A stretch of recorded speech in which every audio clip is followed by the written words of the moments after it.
Well, good morning, everyone. A very warm welcome to St. John's. It's so great to see everyone here. I think I know everyone almost, but if there's anyone here that I don't know, welcome. And I'm Ann Dursey. I'm the deacon here at St. John's, and I help oversee all the wonderful, wonderful work our refugee ministry does at this church. Today, we're pleased to offer you a very in-depth update on immigration in Montgomery County. And we know that St. John's knows the work of welcoming the stranger, a biblical command, very, very well, because our robust refugee ministry has worked for over a decade now with immigrants of all kinds in a variety of different ways, including full sponsorship for a year. And we help our new neighbors to settle successfully in their new lives in the United States. We've worked closely also with other faith communities and with nonprofit providers to help strengthen collaboration in the work we do with the county government, an important provider of services, both within the county government and with us as a nonprofit and faith community network of providers. And we've done all this with some success in recent years. But we also know that today we're facing truly unprecedented challenges in this work of welcome. And so we're very, very pleased to welcome today two very informed speakers to give us a clear perspective on these challenges. Christine King, right here up front, is a longtime friend and partner. She is also a founder and a leader of the New Neighbors Interfaith Alliance. You've heard me mention it before. This is a nonprofit comprised of volunteers from over 30 faith communities, I think, yes, sponsoring over 70 families right now in Montgomery County, working together as a team. I'm sorry, 20? Woo! Okay, it's growing. 120 families right now under their care. St. John's is a member of New Neighbors Interfaith Alliance. And Luisa Cardona, right here, is the senior Montgomery County official overseeing immigration policy. And I would like to acknowledge Kate Chance if she's here. She said she would come. Not here yet? Okay. If she does, I'll introduce her. I'd now like to invite Liz Jones, our Refugee Ministry Co-Chair, to introduce our speakers. And after we've introduced them, each will present for about 15 minutes. And then we have two young women, Zara and Saida, sitting here in the front row, who are going to give us just 5 minutes each on their personal experience of resettlement and welcome in the United States. And then we'll go quickly to Q&A because I know we'll all have a lot of questions. It's a very important forum, and I'm really delighted to see how many people are here today. Thank you. Liz.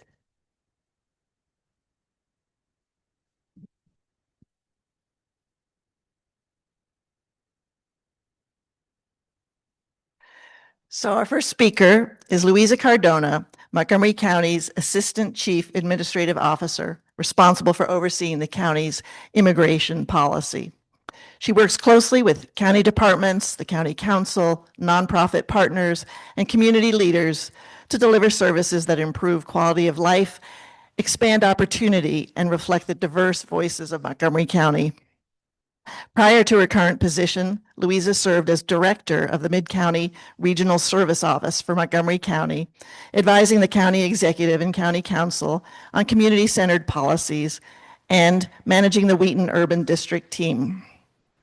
Before coming to the DMV, Luisa served as the deputy director and interim director for the Atlanta Mayor's Office of Immigration Affairs. Luisa has a strong background in legal advocacy and community engagement. She received her law degree from American University and was a law fellow for Casa de Maryland, where she provided legal counsel and policy advocacy for indigent clients in immigration, employment, housing, and education matters. She's also served as a Spanish media spokesperson for the local, national, and international media outlets. And we're very happy to have her here with us this morning.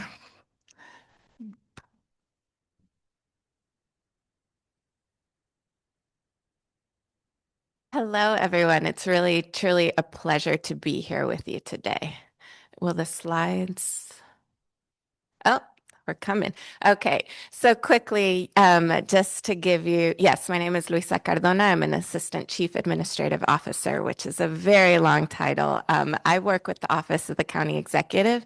Under me are the departments of Recreation, Libraries, Schools, Children, Youth, and Family Services, Aging and Disability, and the reason I'm here today, also immigration policy, which is something that is very close to my heart because I was formerly undocumented. My family migrated here from Colombia.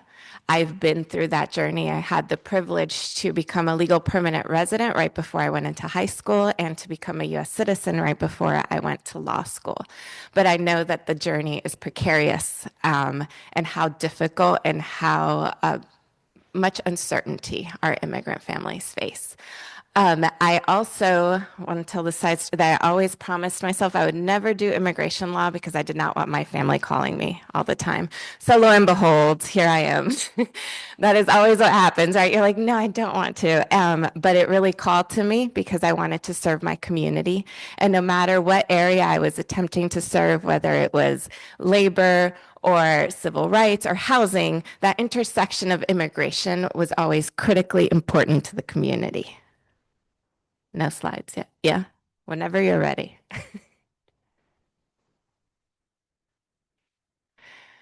So I have a few slides. The first part of the slides will really go through the diversity of what is Montgomery County, which I'm sure I don't need to tell you guys, but I'll go quickly through these. So next.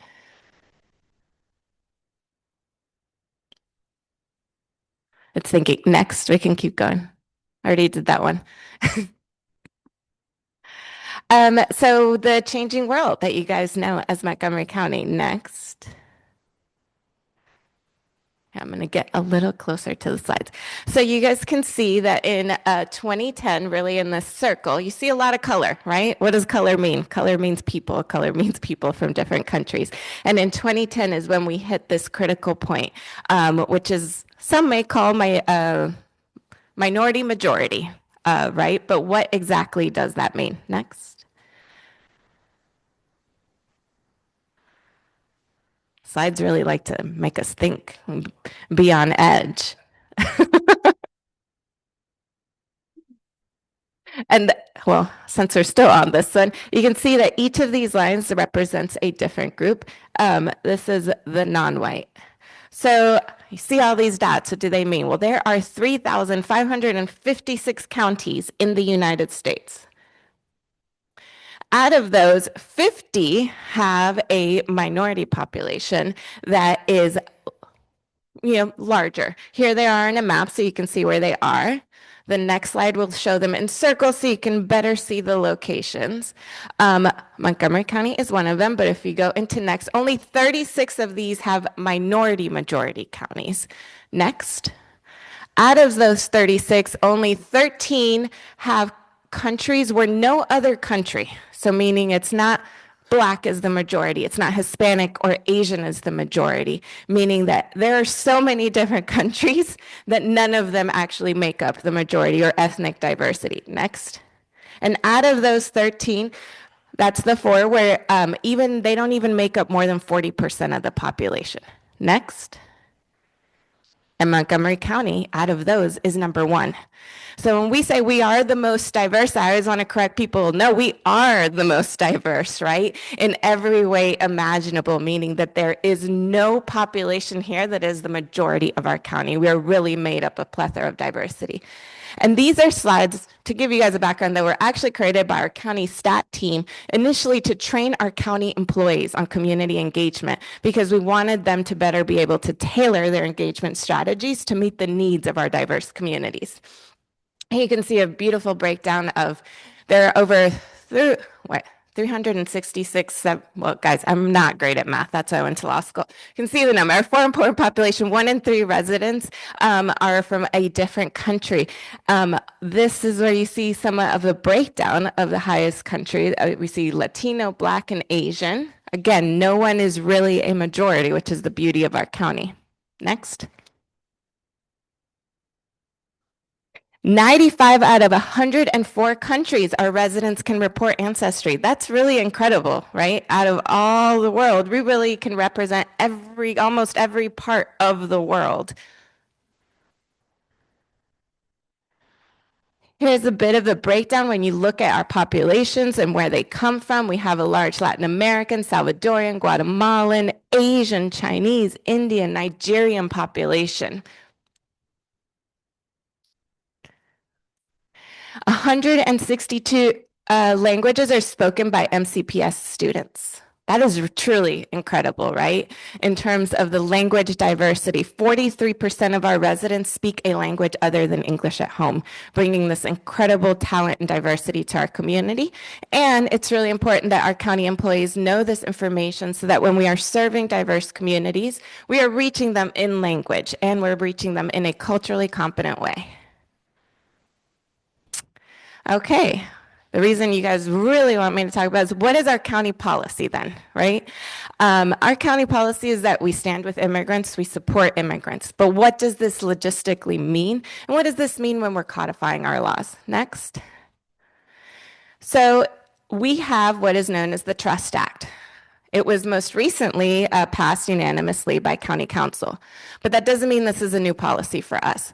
It was originally passed as an executive order in 2019 by County Executive Mark Elrich, and what this most recently did was codify the practices that we were already implementing in many ways.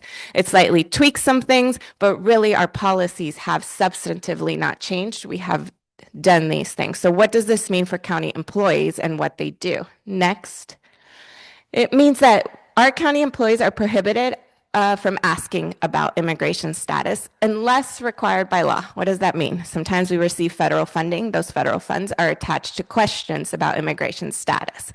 That is what it means. But when we are using county funds, we do not condition benefits, services, and opportunities based on immigration status. If we are using local dollars, immigration status will not be one of the criteria that we use to disqualify individuals from participating. It also means our county employees cannot threaten people based on their immigration status, and we can't use county resources for the enforcement of civil detainers. As some of you may know, a civil detainer is when a judge has not actually signed that document to say that someone can be detained for immigration purposes. We do not enforce civil detainers, right? That is really important. Our police officers do not do that. Next. The Trust Act does permit to ask if required by law and to honor judicial warrants or orders. Another clarifying point I want to make sure is that this Trust Act means our police do not enforce immigration law. We are not here to enforce immigration law. We believe our police officers need to protect the safety of our community, and that means separating ourselves from immigration enforcement. Next. Recently, in 2025, the state also passed the Maryland Values Act. Within that, we incorporated it into the most recent Trust Act. This gave us slightly more guidance in terms of what this means. It meant that when we had sensitive locations, is what the state said, meaning libraries, recreation centers, health centers, we were required to put up these signages. We as a county said, no, we want these on every single county facility. So what this signage says is we do not consent to the conduct of civil immigration enforcement operations on our premises, right? We do not consent. All these signs, you should be seeing them roll out on every single county building within the next few weeks, right? Yeah, I think that deserves it. It took a while, guys, but we're here. Next. It also means that private spaces, we have these signage on private spaces where only authorized county staff or members of the public accompanied by authorized county staff are permitted. Why private versus public? This is a really important distinction when we're talking about immigration enforcement, because technically, while an immigration officer can enter any lobby, any public space, the law says that they cannot enter private spaces without warrants. Judicial warrants, particularly for Montgomery County. Again, and as I say to our county employees who have many questions and fears, what if they still try to go through the space? Well, our policy is our employees should not assist or interfere. If there is a badge, that county employee should not badge them in, but will they stand in the door and potentially risk their life? No, we're saying do not assist, do not interfere.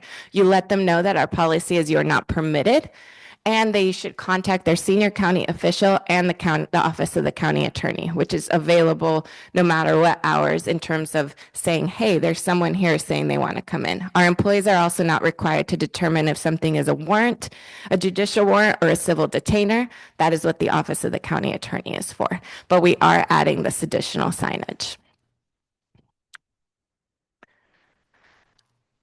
I want to backtrack. I didn't add this slide, but our county employees also now have pocket guides that instruct them on what our county policy is to not assist and interfere, and have information on where to call if something happens. We also want to share with you information on the Gilchrist Immigrant Resource Center, which I'm sure Kate, if she's come here, has talked to you guys about, because it's an incredible office. We recently came out with posters which are available in the top 6 languages for Montgomery County. These posters have a QR code. They lead to the Gilchrist Immigrant Resource Center. I brought some here today if anyone has any spaces that they think these posters would be helpful in. It directs individuals to a website. It has family preparedness, information on agencies, know your rights, and legal information and services. However, we know that, next. A lot of people would rather talk to someone in person, and through the Gilchrist Immigrant Resource Center, they can. There are office locations, there's also a number, and they're trained to serve in a multilingual capacity. So regardless of the language, they should be able to serve. Someone can walk in and say, hey, I am looking for information, I am looking for guidance, I am looking to know where I can go to get more training, more family preparedness.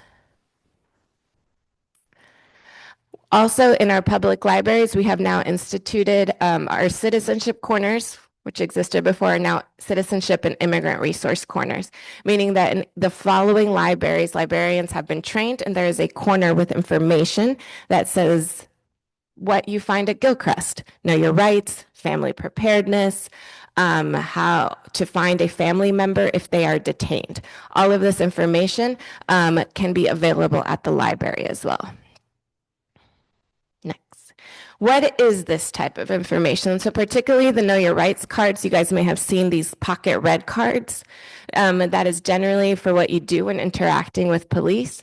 Also, what to do if your loved one is detained. I think we're getting a lot of calls recently. So-and-so is detained, what do I do? There are guides to be able to locate that family member so that you can get them assistance. Family preparedness is really the key thing right now. So a lot of people often ask me, well, are you guys supporting legal defense, right, for detained individuals? Will you get someone who is detained a lawyer? The answer is substantively no, right? There are some resources through Amicus where we're connecting attorneys to certain individuals. However, we are not substantively investing in this. Why? Not because it is not needed, but because we know that that investment can only go so far. There's honestly very little legal-wise that you can do to protect these individuals who are already detained in terms of legal recourse.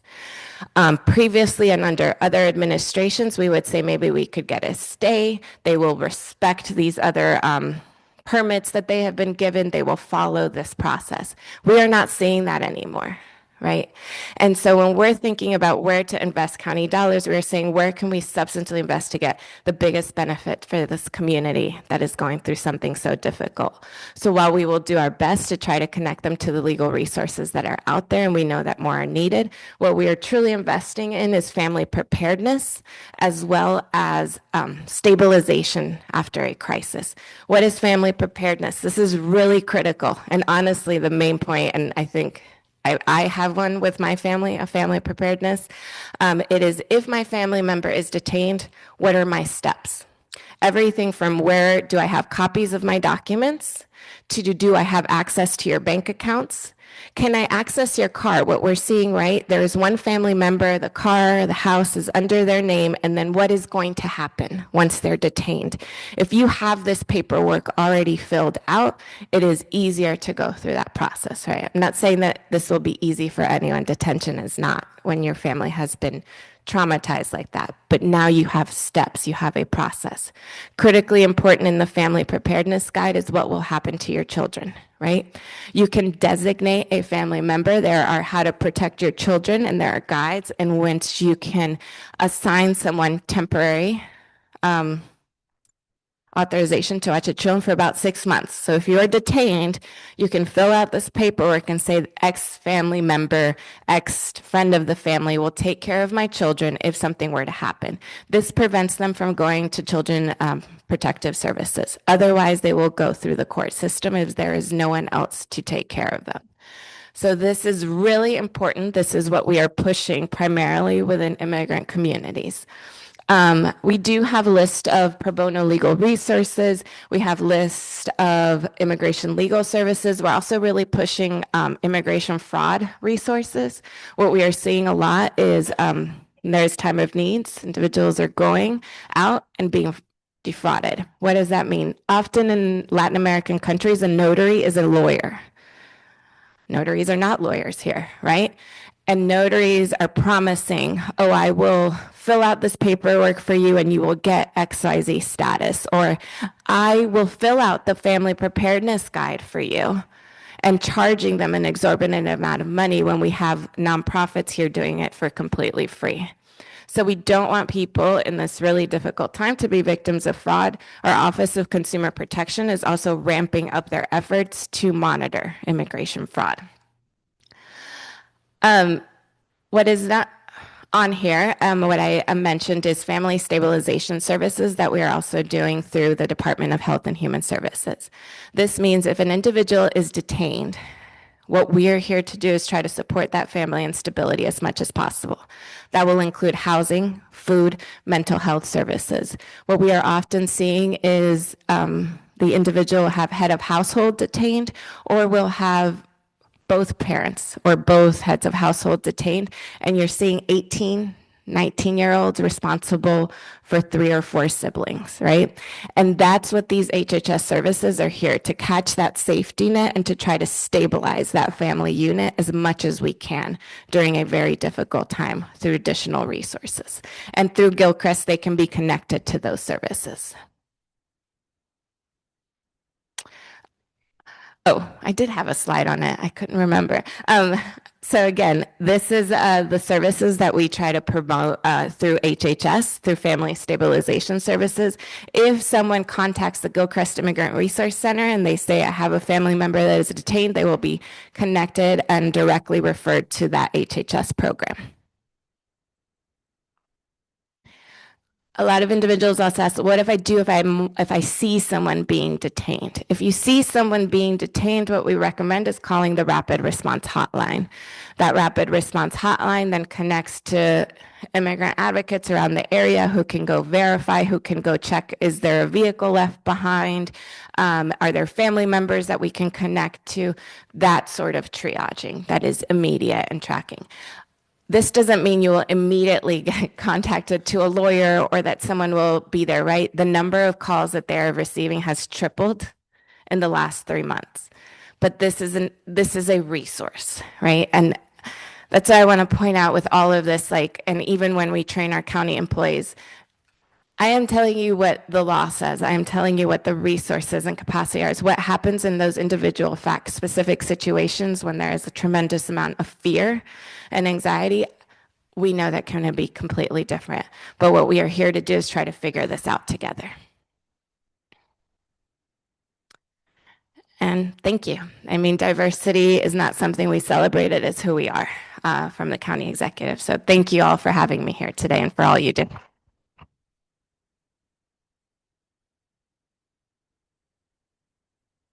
Thank you, Louisa. I'm sure there's lots of questions, but we're going to save those for the end. So our next speaker is Chris King, as Ann mentioned, co-founder and president of the New Neighbor Interfaith Alliance, NNIA, an all-volunteer organization established in 2019 to support the resettlement of refugees and immigrants in Montgomery County as they work towards achieving independent lives here. In its first 6 years, NNIA has provided both emergency and long-term support to over 100 families. I guess we learned 120 families. St. John's is as Anne mentioned, St. John's is a member of NNIA, and we're an active partner.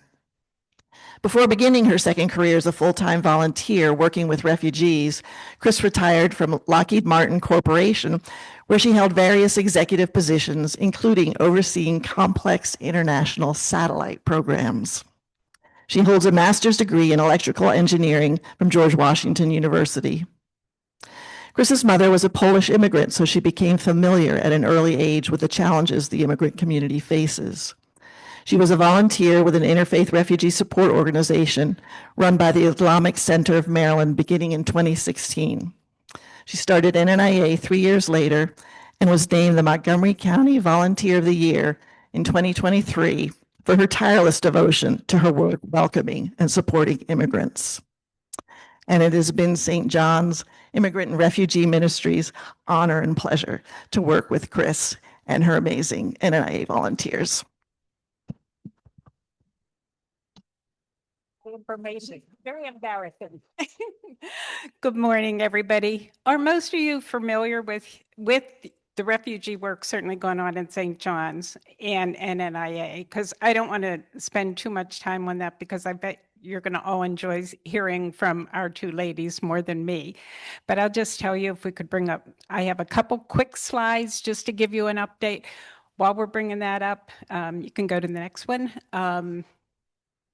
St. John's is a phenomenal partner in this, and I've learned a lot from what St. John's has done and what you're doing, and I can't tell you how much I appreciate it. And as I was telling Lisa, if those of you who know your Rick McCumber, I mean, he has taken us to a new level with his brilliance, you know, and helping us manage what would probably be running in total circles now if it wasn't for Rick.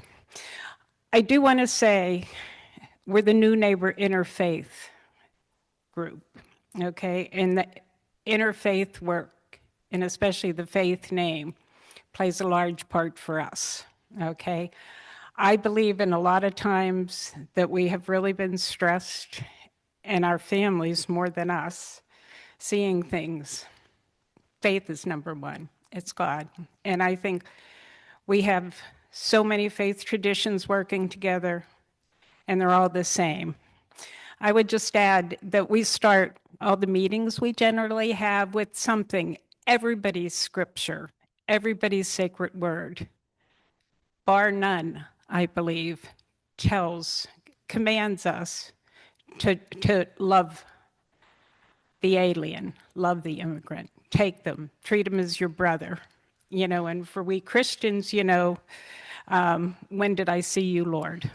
You know, so I think it's all in that. And I just put up here, this is from Leviticus, the you know, one of the primary ones: when an alien resides with you in your land, do not mistreat such a one.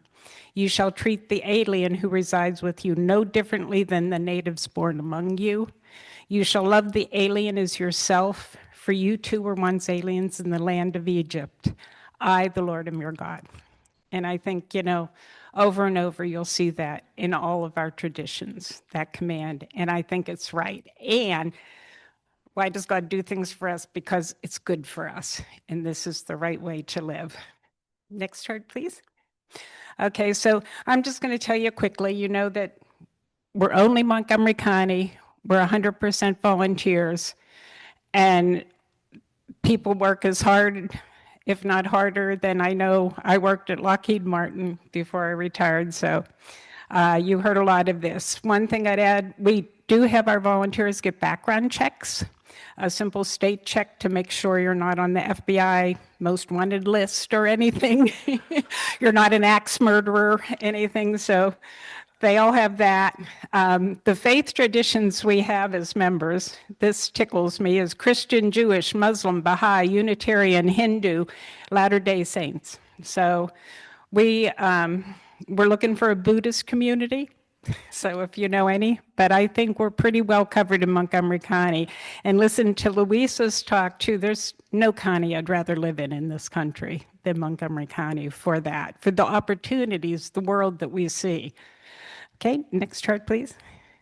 All right, so just some of our metrics right here. Number of families supported since inception.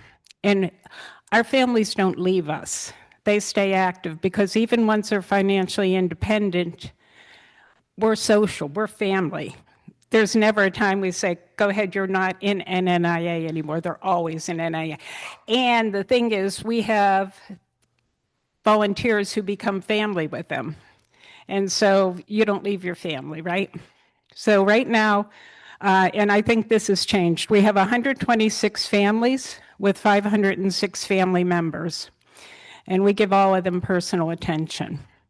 Number that have become financially independent since we started working with them is 85 families. And some, you know, they come to us when there's an emergency like the snow, all the Uber drivers had no passengers, they couldn't drive, so they couldn't pay the rent. And when you live hand to mouth, of course, that's the kind of things you do. Number of families that we gave financial support for rent and utilities just in February this month was 21, and they received almost $22,000. Faith comes in here because we always say, gosh, how are we going to pay next month's rent? How's it going to do? Somehow it has worked. And if you have any rich uncles, please have them scan our QR code. We are, and I was all ears for Luisa's presentation because the Know Your Rights is just a piece of what our families have to know, I think. And it changes every day. It changes what's going on in the federal government, what's going on in Maryland, what's going on in our county. And somehow we have to help people understand, our families understand. So that's it. Next, please. How do we support our families? We have different committees, and this is how we've been able to structure to grow, I think, and help. Employment. We have an employment committee. We have a fantastic person who retired from Leidos, was one of their vice presidents. She's running that. Any jobs, we're always looking for jobs for people in different levels. We have people who were professional in Afghanistan, people who can't read here and can't speak English, and we got to find them all jobs. Education, a lot that compliments you. We do take the kids to school, we tutor, and we sign them up for English classes, mostly at Montgomery College, and then we give them a private tutor to make sure whatever they're learning can be reinforced, and that's so important. We move people into apartments. We get them housing, find them housing, normally pay for the rent a couple months, and furnish it with an eclectic mix of furniture. We just moved these two gals a week or two ago into an apartment. Individual family support and friendship, that's really important. You can't throw anything at people. What they need most of all is somebody looks at them, smiles at them, say, I really want you here. You're important to me. You belong. This is all good, you know, and stick with it. Social integration, we have activities, we have a big Thanksgiving dinner, we have, and we're outgrowing our venues, I don't know what we're going to do. We have a monthly women's circle that is like our flagship. It's so important to the women who are often alone with little ones in an apartment, their husbands are out, and some speak English, some don't. We teach them things, how to use the library, what a library card is or whatever, and we have translators there, and we always have giveaways, which is their most fun because, you know, we're the gatherers, and so at the women's circle, you know, there's a lot of giveaways in the women's shop, so it's fun. Financial support, most of our money goes to helping with rent. The downside of Montgomery County is it's atrociously expensive for rent, even for, you know, income adjusted rental, it's still really expensive. Every person that I know, maybe not you two, from Afghanistan has bad teeth. You know, that they need crowns, they need, you know, root canals and everything. So what's not covered by a benefit program will help cover. And then we also don't have, you know, lawyers on staff, but we know who we can send people to for legal help if they need it. Okay, and we deliver food. I think we're delivering food each month to 80 families. in the county. So now, that's all I want to say about NNIA, and I'm more excited. I tend not to be a big bragger, but if I want to brag about anybody, it's these two ladies. I am so proud of them. Zara came in November 2024 alone, okay? And I'm going to let her tell you how she has succeeded and adapted and has been amazing to us. And she saw some really rough times in Afghanistan too. Sayeda came in May. In less than a year, May of 25, she has gotten certification, as Zara did in something. She got a job. She's living in an apartment, and she's amazing. So, and she went back to Afghanistan, snuck back to Pakistan, because she has a green card, in December and got married. But her husband's going to be there for a long time. So I'm going to let who wants to say first, them tell you a little bit about their experience with coming to the U.S. Yeah, come up here. Is this a good place to stand? Yeah. I will be there. Okay, want me to hold the mic? Or you can read it? No, I will. Okay, you got to hold it up to your mouth. Okay. Yeah, you have to speak right in it. Yeah. Okay. She's very soft spoken. Good morning, everyone. It's honor to be here with you today. Yeah. Okay. Oh, no, it's okay. My name is Saida Osmani. I'm one of this refugee that came in 6 May 2025. And I was working with US government 1 year in Afghanistan. And after when I came here with a lot of courage and also fear. And because, when you come in a new country with a new language, everything is new for you. Transportation, everything. For me, that I was in Afghanistan as a girl, that I was working, I was studying there. When Taliban came, we faced with a lot of problem there. I was thinking that to find a place for myself to be safe, to be free. And thankful that the US there was a place for me that I can start my new life and rebuild everything from zero. And one thing that's sorry for my poor English, because I know my communication is not good, but I'm trying to do my best. Starting life in a new country, it's not easy, but it's not impossible. But with NNI group, that they find for me house, and they rent for me, and for a few months they helped me to find job. They trained me, and especially Chris helped me a lot. And now I'm working in a daycare as a teacher assistant. And me and my friend Zahra, we are living with each other in a new apartment, and we move 31st January, we moved. And both of us has a lot of hope here to do, and my goal is here a lot, and I wanna learn how to drive. I'm trying to do now because and especially in this situation, that is immigration situation is not good. We also have fear, and with a lot of fear, but we have hope too. And we are trying to, especially me, I'm trying to do my best in my job, because I'm working with 5 years kids, and every day they give me a lot of courage and a lot of hope. And after 7 months, I went to my in Pakistan, because my family living there, and I get married and I came back. I was a little bit afraid because maybe when I come back, maybe something happens for me in the airport. But thankfully, everything was good, and I came back, and now I'm here. And thank you so much.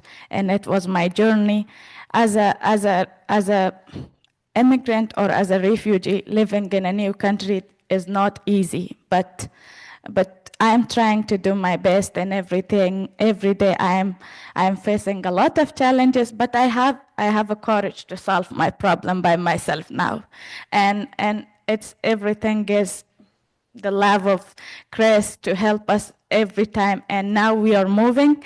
She helped us a lot, and then I and then I gave us furniture, and during the paperwork of renting a home, we don't know about nothing, but she helped us, and also NNA helped us a lot. Thanks to all of you to hear me and to give me this opportunity to talk with you, and it was wonderful. Thank you so much.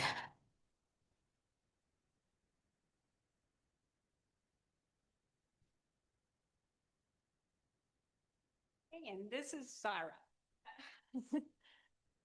Good morning, everyone. Okay. Good morning, everyone. Thank you so much for having us today, this morning. And I'm very honored to be here in front of a very kind American people who really accept us as immigrants, newcomers, or your new neighbors here. And I want to say, if you go to history of every immigrants who escaped from war, from injustice in their own country, so it's very difficult, to start a new life in a country which is very new for you. In this culture, I cannot compare United States with Afghanistan because, in my country, everything is banned for women. Nowadays, educations, work, everything is banned for us. And I already had very trauma in my own country because of my my service with foreigner governments in Afghanistan. I got targeted. So I was stuck in our workplace, targeted by terrorists, and I survived from this terrorist attack.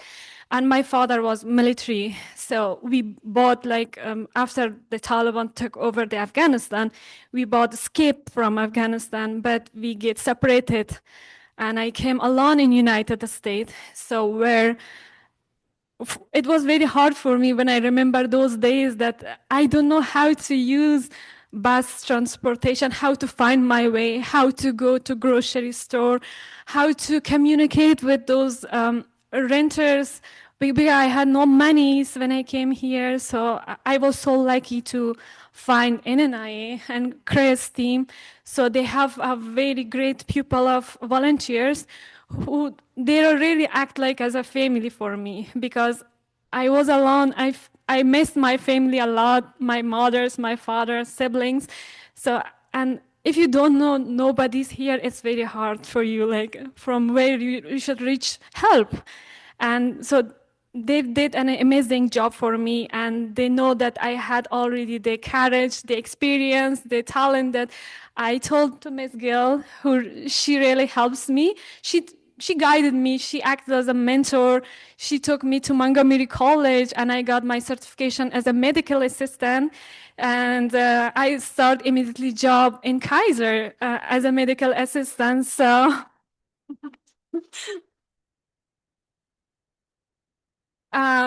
Thank you so much. And also, I learned driving for the first time in United States.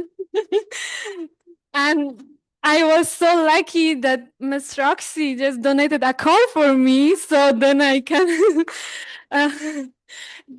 Miss Roxy. And it's really makes lives much easier for us who already we have like mental trauma. So, but these things really gave us a hope and courage. Okay, so we can still learn more, learn a lot, and we want to give back by working hard to unite the state, by paying taxes, like by giving services to American very kind people. And I want to say thank you so much from NNI and kind American people who accept us as a new neighbor. And that's true, like we are fair nowadays because of those immigration changes. But still, I'm very hopeful that I have you guys around me, and I feel like I will be safe here too. Thank you so much. Now, do you think these people deserve to be in this country? Like, Yes, that was truly amazing. And I think we can see why diversity is such a great strength for America when we see people like this who succeeded over so many obstacles. It's great. Thank you. Well, we do have a little time for questions. I'm sure you all have questions either for Louisa or Chris or maybe these young ladies. So please, you're going to do the mic? Please just raise your hand and say your name.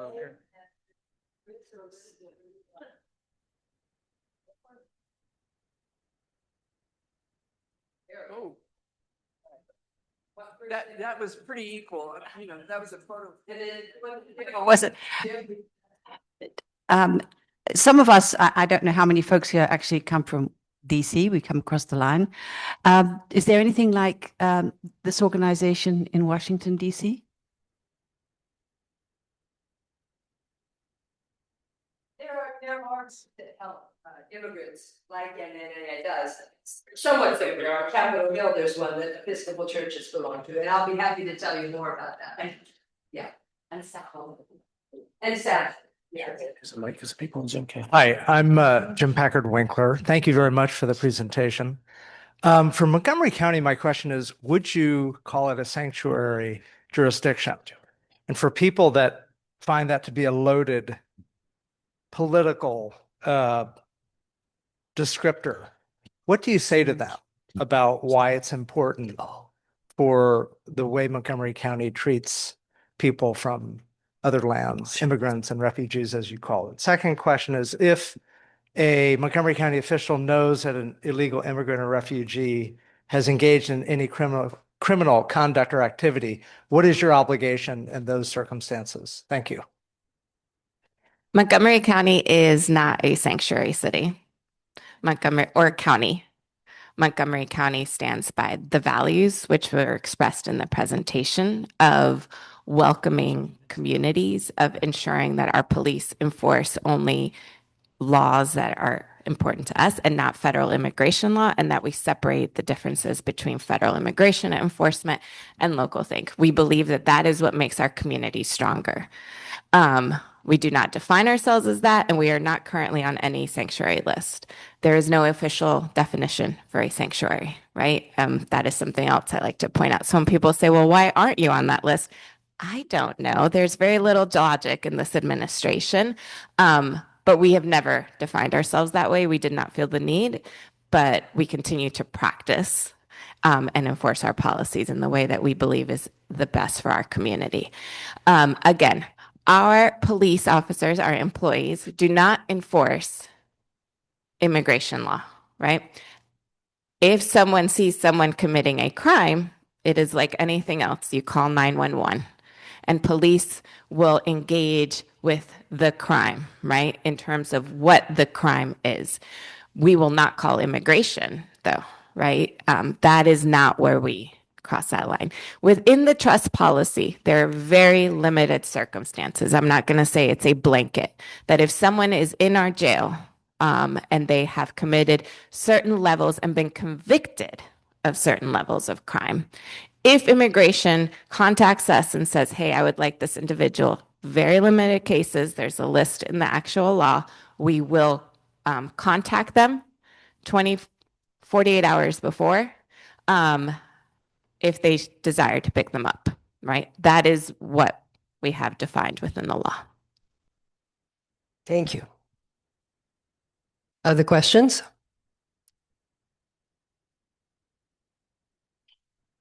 Tim, you're smiling like you have a question, do you? There's a mic right there. So I just really an opinion on this. Several friends that I have who have temporary protected status themselves, but they have US born children.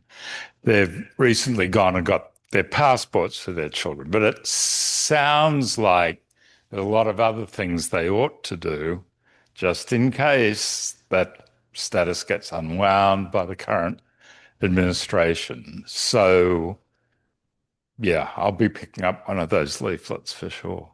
Yeah. Yes, absolutely. And this is something that, again, we're not only encouraging individuals who have no status or maybe temporary status or DACA, but even I, as a naturalized citizen, and my husband, we believe that is important to create this preparedness plan because we have seen arrest happen quite indiscriminately recently, right? And so it is better to be prepared.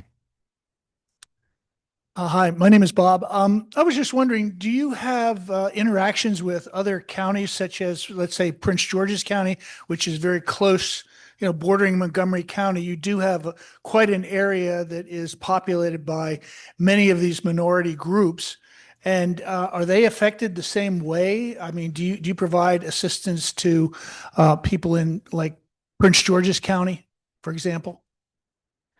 Do we engage and interact? Yes, we actually have interjurisdictional meetings where we meet with both Virginia, DC, and other Maryland counties, including Prince George's and Baltimore.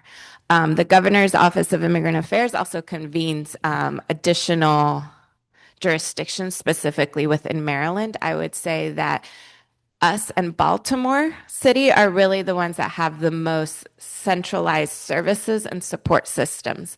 Our resources, which are funded by county dollars, are for Montgomery County residents. I think maybe And residents like reside, not legal, right? we can squeeze in these two if you'd make it quick. Okay. Hi, I'm Mary. I just have a quick question for Chris, really, about funding and support in the community and what you can say about sort of since you've been founded, changes and levels of support and challenges now. Are people stepping up more because of the current environment? And yeah, I wish we all had that rich uncle to transform your resource base, but I can say it's been miraculous. In 2025, as soon as January 20th, when everything was cut from the resettlement agencies, we were kind of the only game in town because we are all privately funded. We have no government funding. And this year, the donations to us at least doubled, I think. And they're almost all individuals. We have a few small grants. We do have a development team trying to apply for more grants. But no, people are stepping up. They have stepped up in the county, and they have, and people that we don't even, somebody who donates tells somebody else and they send. So it's been really, really a godsend. Okay, Lisa, is yours quick there? I think so. Thank you, Chris. From someone at home who's tuning in, I think this is for Louisa. How is the county protecting school children coming and going from school? Montgomery County Public Schools actually has a really great website, Montgomery County Immigrant Resources on their website. They are both providing teacher trainings as well as assisting with the family preparedness guides, which are there. When it comes to that specific question of walking to school, right? Technically, that is a place where now, I know what she's asking, and it's like a difficult. There are organizations which are setting up like, let me help you walk your child to school sort of situations, right? These are not endorsed by the county or Montgomery County Public Schools. Why? Because there is no background check happening, which is important for us. However, we're not saying don't do it. We are just saying, hey, this is not an official school sponsored incident, but we know that communities are coming together to support each other however they can. However, that website which they have and the teacher trainings, the pocket guides, we share a lot of these resources and best practices, and we're trying to amplify and elevate them wherever we can.